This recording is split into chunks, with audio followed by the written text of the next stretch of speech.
আমি এখন খাচ্ছি চিকেন কষা, লাল লাল ঝাল ঝাল গরম গরম চিকেন কষা। মা এই সবেমাত্র চিকেনটা কষাচ্ছিল, তো গরম গরমই আমাকে দিয়ে গেল।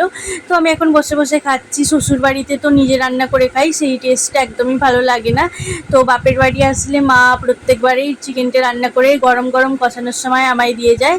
তো সেই রান্নাটাই বেশি টেস্ট লাগে, কারণ মায়ের হাতের রান্না বেশি সুন্দর, তো টেস্টই আলাদা হয়। তো এখানে আসলে মা করে খাওয়ায়, সেই স্বাদটাই আমার খুবই ভালো লাগে।